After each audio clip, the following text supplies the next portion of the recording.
La meg gjøre et innslag om imist og imist. Det vil si imiskt og imist. Hese begge årene altså til, de begge til, og de ikke ons. De ikke ons. Imist vi K og imist utan K hver sitt år og har hver sin tøytning. Og han får røyne at grøyna tikkene nå. Imisk loyge det samme som enskun difference. Hese begge imisk. These two are different. A og B imisk. Imis loyge det som øyder enskun diversity. Hese troi imis. Ja, det var imist kusta Jack tjataumon. These two are diverse. Hese tvei imis. Hese troi imis. These three are diverse. Det vil si, det var imist. Nei, til dømes, altså at døme det var imist hvordan de klarer av seg. Det var imist hvordan de klarer av seg. Ein klarer seg så, ein klarer seg så, ein klarer seg så. Det vil si at avherslan ikke akkurat av måneder, men det var ikke av måneder, men avherslan ikke av det. Avherslan til at det var noe imist. Men du snakker ikke akkurat om måneder, men du sier bare at det var imist. Det vil si at i prinsippen, per definisjon, så imis og imisløyge til en dualitet, du har trutja parstar. Og imisk per definisjon en dualitetur, tvær parstar, og imis en pluralitetur, orsaka pluralitetur. Per definisjon. Dualitetur per definisjon, ja, og pluralitetur per definisjon, men det kan brukast vujere enn det. Ja. Vi tikker her etter imisk loyge og imisk. A og B imisk, men A, B og C også imisk. Hvis du hikker etter monen i middelen A, B og C og D og E og F og G og så videre, så avherslan av monenar i middelen deg. Og du sier at de imisk. Ja, så det alt imisk, og ikke loika som hit, de imisk. Så sier du at det kvaje her. De imisk. Imisk loyge difference. Imisk, different. Ja. Imis loyge, det som sagt diversity. Imis diverse. Og et gammalt ord for diverse, det også sundry. Det stender King James Bibelen og Hebreabrevet 8:8. Hvor er det da? Hebreabrevet 8:8. God who at sundry times and in diverse manners. Her stender først King James, God som til imsar tøyer. Imsar. Sånn IMSAR, ikke imiskar. Det ikke til at tøyene og mengar, og til et markfeltene, og et markfalt fjallbrøytene utøy.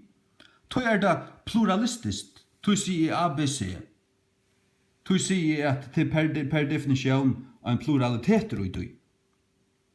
Ja, imist. Det vil si at det handave, det øyla fjalltotta innvikla, så det imist. Hvis det avhersla av måneder i mitteltingene, så sier du, hese tingene imisk. Imisk, sier du? Altså, årene lujtjast, men det ikke ons. Og vi kan ikke blekke det kaje vekk her, samme at Dan Reinerst i Fuglafyrde vil trutta det kunne på. Og mengar imsar hatter til dømes. Mengar imsar hatter. Mengar imsar. Ikke endelig imiskar. Nei, mengar imsar. imsar, det vil si her ikke bare tvost, det er ikke bare ein strongur, men her er alle møvelige stronger som også krossar på en annan tvost. Det er øyelig innvikla fenomen. Ta det imsar, ta for alle mulige veier tvost. Ja. Imisløyge ta immuner mennesker. Imisløyge finst, ta immuner mennesker. Edla ta i parstaner mennesker. Men hatta kan være kvart anna. Det du måst vita hva du sier, varst du. Imisløyge ta immuner mennesker. Tui uppstendur pluralitetur, utan mun til hvordan mange parstaner som lutteka. Så det kunne være tvær parstar, men hvis det som du tåsar hvordan okkur anna, okkur som vi kjemur hesson på av parsten, etla øyne parste. Hvis du tar munnen til der hendingarna var imiskar, så du, det var imiskar, men det var menkar, tui var der imsar. Therefore they were diverse.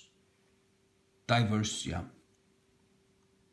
Så man lærer å skilja betre først, tar man dår åndermål. Du, dangst, engst, tugst, frangst, og åndermål til dømes spangst til et landa, latoin til uslangst til et landa, og du dår disse målene, og jeg har brukt det sin tur, så kommer du å først betre, og så har du likelen til at doa et mål, til at doa skilja tingene suntur, og ikke bare vevja alt i en ellebit og si at det er alt lykka, at det kan alt gjøre det samme. Nå, det kan det slett ikke. Du må doa si hatta mesjer hatta, og vite akkurat, og kunne sette det opp. Ja. Til dømes, vi tar døme her, det var imist, ikke hva, det var imist hvordan det gikk til honom. Sørst du? Han fører i skola, og han gikk til første året, og til første årsfjøringen, han gikk vel. Annar årsfjøringen, han gikk minne vel. Og januarmannen gikk helt illa, men så i februar gikk det atter vel, og i mars gikk det framursgerande. Det vil si at det var imist hvordan det gikk til honom, her parsteren øyn, men hvordan det gikk til ein markfeldne, ein pluralitetur, ein markfeldne. Tui sier du imist vi omgun kva.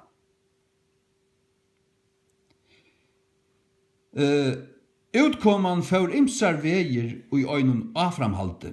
Det vil si utkomman, det vil si at han byrja å genga i skola, det gikk så, og så gikk det så. Og så gikk det så, og så gikk det så. Og så. Det vil si at det får alle mulige veier. Du snakkar ikke om månen mellom hatta og månen mellom hatta og hatta. Det som du sier til at det får alle mulige veier til det som Rønja Lysa vi har mynden her. Det får alle mulige veier. Det var øyelig innvikla. Det var fjelltåta. Det var markbråte.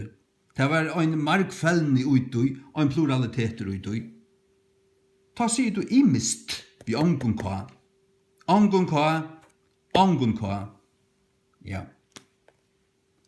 Og så hever du også nye året, altså, ja, jeg har langt skrivet det her, imisløyge, ja,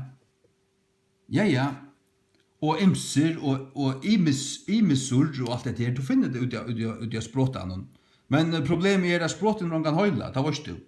Du måst lære deg at skiljes til tingene, å skilja deg, og da skriva, og ja, da tåsa, ikke så vel.